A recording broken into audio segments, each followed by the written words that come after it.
రాకాలోకంకి స్వాగతం. ఈ కంటెంట్ మీకు నచ్చినట్టయితే లైక్ చేయండి, మీ బంధుమిత్రులకి షేర్ చేయండి. ఇప్పటి వరకు సబ్స్క్రైబ్ చేసుకోకపోతే సబ్స్క్రైబ్ బటన్ని నొక్కండి, అదేవిధంగా బెల్ ఐకాన్ని కూడా తప్పనిసరిగా నొక్కండి. జై హింద్. భారతీయ జనతా పార్టీ ఎన్నికలను ఎంత సీరియస్గా తీసుకుంటుందో, ఎన్నికల విజయం కోసము ఎంత కష్టించి పాటుపడుతుందో, ఎలా వ్యూహరచన చేస్తుందో, ఎలా ముందస్తు ప్రణాళికలు వేసుకుంటుందో తెలియాలన్నట్టయితే దీనికి బీహార్ పెద్ద ఉదాహరణ.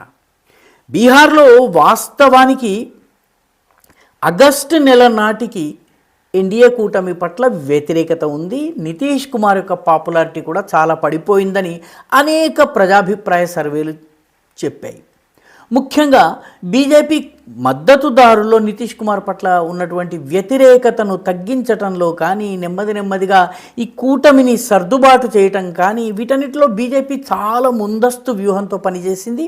ధర్మేంద్ర ప్రధాన్ వంటి నాయకులు అక్కడ దాదాపుగా మకాం వేసినంత పనిచేసి వ్యూహరచన చేయటంతో మొత్తం మీద అక్కడ ఎన్డీఏ కూటమి ఘన విజయం జరిగింది. అద్భుతమైనటువంటి విజయాన్ని సాధించింది. నితీష్ కుమార్కి చెందినటువంటి పార్టీ, అదేవిధంగా బీజేపీ రెండు కూడాను చాలా అద్భుతంగా పర్ఫామ్ చేసినాయి. లాలూ ప్రసాద్ యాదవ్కి చెందినటువంటి ఆర్జేడీ తన చరిత్రలోనే అతి తక్కువ సీట్లకు పరిమితమైంది.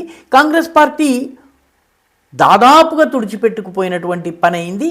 వామపక్షాలు 2020లో ఎదుగుతున్నట్టుగా కొన్ని భ్రమలు కల్పించాయి. వాటిని కూడా బీజేపీ దెబ్బతీయగలిగింది.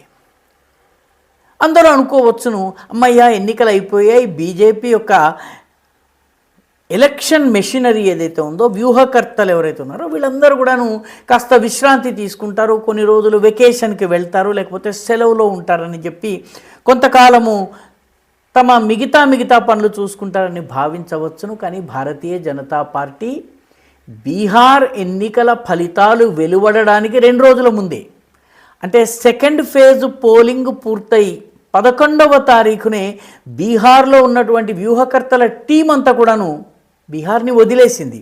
ఎన్నికల ఫలితాలు వచ్చే నాటికి మామూలు పార్టీ కార్యకర్తల, జనరల్గా అక్కడ ఉన్నటువంటి స్థానిక కార్యకర్తలు రంగం మీదకి వచ్చారు. కానీ ఈ వ్యూహకర్తలు కానీ, బ్యాక్ రూమ్ బాయ్స్ కానీ, పార్టీకి సంబంధించిన ప్రణాళికలు రచించేటటువంటి వాళ్ళు కానీ, పరిస్థితుల్ని అంచనా వేసేటటువంటి వాళ్ళు కానీ, ఏ నేరేటివ్స్ని తెర మీదకి రావాలని డిసైడ్ చేసేవాళ్ళు కానీ, వీళ్ళందరూ 11వ తారీఖు రాత్రే బీహార్ వదిలేశారు, ఇంటికి వెళ్ళలేదు. వీళ్ళందరూ డైరెక్ట్గా వెస్ట్ బెంగాల్కి వెళ్ళారు. ఛత్తీస్గఢ్కి చెందినటువంటి చాలామంది కీలకమైనటువంటి నాయకులు, ఛత్తీస్గఢ్ కావచ్చును, అదేవిధంగా జార్ఖండ్లో ఉన్నటువంటి నాయకులు కావచ్చును, వీళ్ళందరూ ఆల్రెడీ బీహార్కు వెళ్ళిపోయారు. బీహార్లో ఉన్నటువంటి జంగల్ మహల్, పురూలియా, లాల్ మహల్, ఈ గిరిజన ప్రాంతాలు ఏవైతే ఉన్నాయో ఆ ప్రాంతాలలో వ్యూహరచన చేసేందుకు, ఓటర్లని కాంటాక్ట్ చేసేందుకు ఇప్పటికే వెళ్ళిపోయారు. పోయినసారి ఈ ట్రైబల్ బెల్ట్లోనే భారతీయ జనతా పార్టీకి దెబ్బ తగిలింది. ఎందుకంటే ఈ ట్రైబల్ బెల్ట్లో మమతా బెనర్జీ ఇస్తున్నటువంటి సంక్షేమ పథకాల ఆశ ఏదైతే ఉందో దానిని చూసి ప్రజలు అటువైపు వెళ్ళారు. ఈసారి అది జరగకుండా ఉండేందుకు ఇప్పటి నుంచి అక్కడ పని ప్రారంభమైంది. అదేవిధంగా అనేక మంది కీలకమైనటువంటి నాయకులు ఇప్పటికే పశ్చిమ బెంగాల్కు వెళ్ళిపోయారు. పశ్చిమ బెంగాల్లో పరిస్థితుల్ని చక్కదిద్దేటటువంటి ప్రయత్నం చేస్తున్నారు.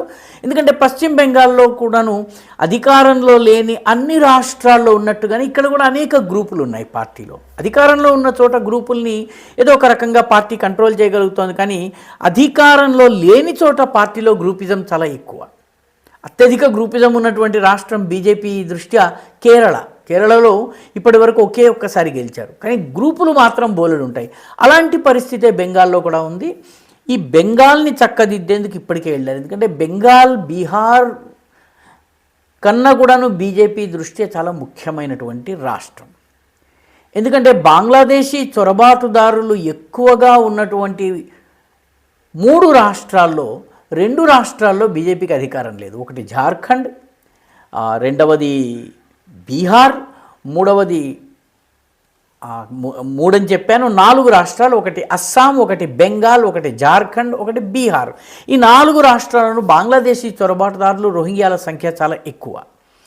ఇందులో జార్ఖండ్లో బీజేపీ ప్రభుత్వం లేదు, బీహార్లో వచ్చింది, అస్సాంలో ఉంది, కానీ బెంగాల్లో లేదు. కాబట్టి బెంగాల్లో ఎలా విజయం సాధించాలి అన్నది ఇప్పుడు బీజేపీ ముందున్న పెద్ద సమస్య. బీజేపీకి ఒక పెద్ద హ్యాండిక్యాప్ ఉంది.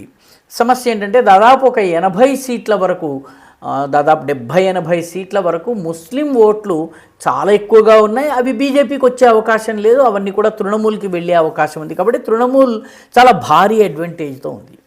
కానీ ఈ రాష్ట్రంలో తన బలాన్ని చూపేటటువంటి అవకాశం ఉందని బీజేపీ భావిస్తుంది. ఎందుకంటే 2019లో 42 లోక్సభ స్థానాల్లో బీజేపీ 18 స్థానాల్ని గెలుచుకుంది. తృణమూల్ కాంగ్రెస్కి భారీ షాక్నిచ్చింది. ఆ తరువాత 2021లో అసెంబ్లీ ఎన్నికలు జరిగినప్పుడు కూడా చాలా గట్టి ప్రచారం చేయడం జరిగింది. అయితే ప్రచారంలో, వ్యూహరచనలో చిన్నపాటి కొన్ని తప్పులు దొరికినాయి. ఆ తప్పులు చాలా పెద్ద సమస్యలుగా మారినాయి. అక్కడ బీజేపీ మొత్తము 294 సీట్లలో 77 సీట్ల వరకు మాత్రమే పరిమితమైంది. అయితే మమతా బెనర్జీని అసెంబ్లీ ఎన్నికల్లో వ్యక్తిగతంగా ఓడించగలిగింది. ఆమె నందిగ్రామ్ నుంచి పోటీ చేస్తే ఓడిపోయింది ఆమె. సో ఇది ఆమె పార్టీకి చాలా పెద్ద షాక్. అయితే లోక్సభ ఎన్నికలు 2024 జరిగినప్పుడు బీజేపీ గతంలో ఉన్న 18 స్థానాల్లో 6 స్థానాలని కోల్పోయి 12 స్థానాల్లో మాత్రమే గెలిచింది.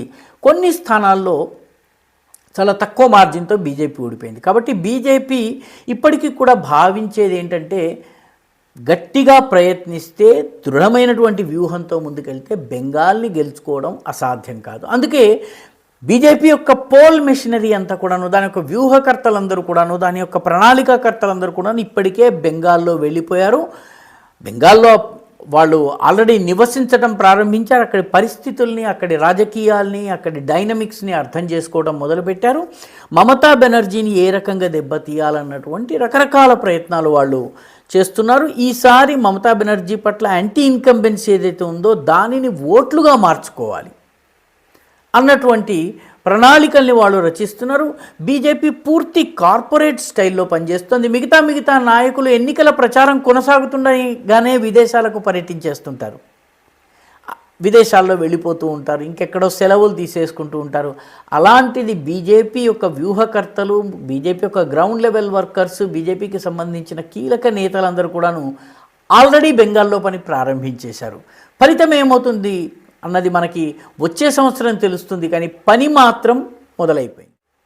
ఈ వీడియో మీకు నచ్చినట్టయితే లైక్ చేయండి, షేర్ చేయండి, ఈ ఛానల్కు సబ్స్క్రైబ్ చేయండి. మీ అభిప్రాయాన్ని కమెంట్ల రూపంలో తప్పనిసరిగా పంపించండి.